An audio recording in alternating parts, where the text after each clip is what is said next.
Hi all. I have been informed by many sources and also observed online, not least because of my discussions with a variety of Muslim thinkers, supporters, and critics, that I have developed an audience in the Muslim world. I would first like to say that I could not be more pleased or honored that such is the case.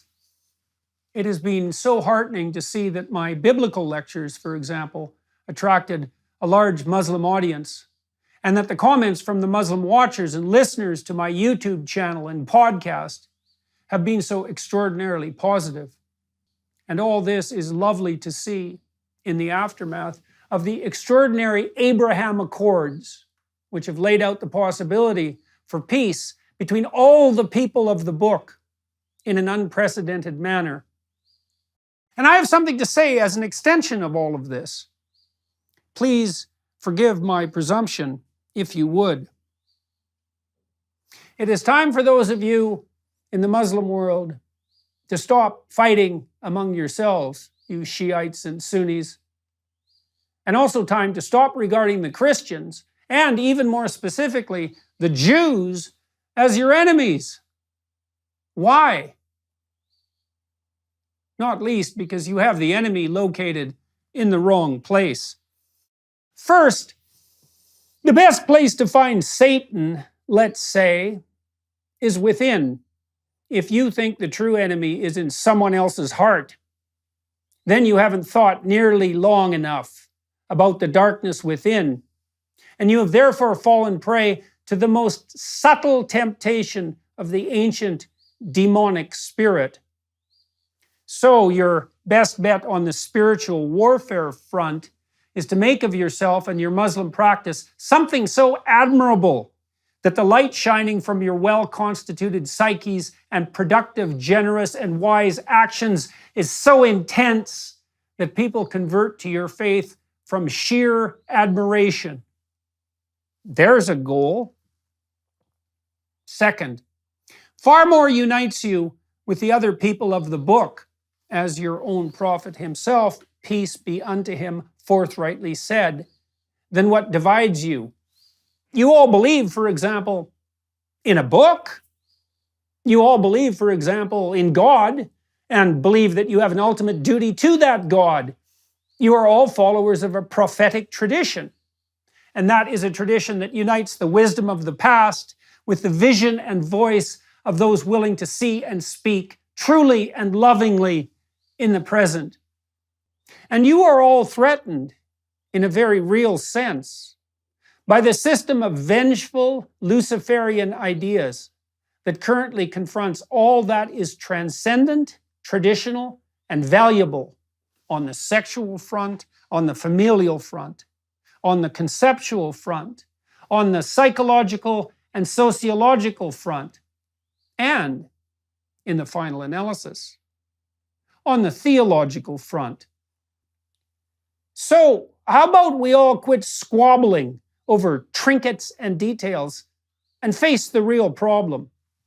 And I should also point out that it is not the individual carriers of the woke, politically correct, degenerate, neo-Marxist ideas that should be regarded as the enemy either. First, we must take the idea that the satanic impulse within is the prime enemy with all due seriousness. Second, we must understand that even those quite possessed by the spirit of Cain that attracts and drives confused and lost people to the Luciferian ideologies of the materialist utopians are, in the ideal, fully redeemable and only partially consumed. Even the committed student ideologues who have, for example, attacked me and others like me rather viciously are generally, say, 90% or perhaps 80%, reasonable and potentially civilized people who could still see the light. Muslims, reach across the sectarian divide. Shiites, find a Sunni pen pal. Communicate with someone on the other side. Sunnis, do the same. And then, maybe, reach out, tentatively, to a Christian or even, heaven forbid, a Jew, because perhaps it is time for those who purport to be followers of God to act like it and to be convincing in those actions, even to those whose premature cynicism and skepticism have driven them into the towers of Babel, constructed by the avatars of the resentful intellect.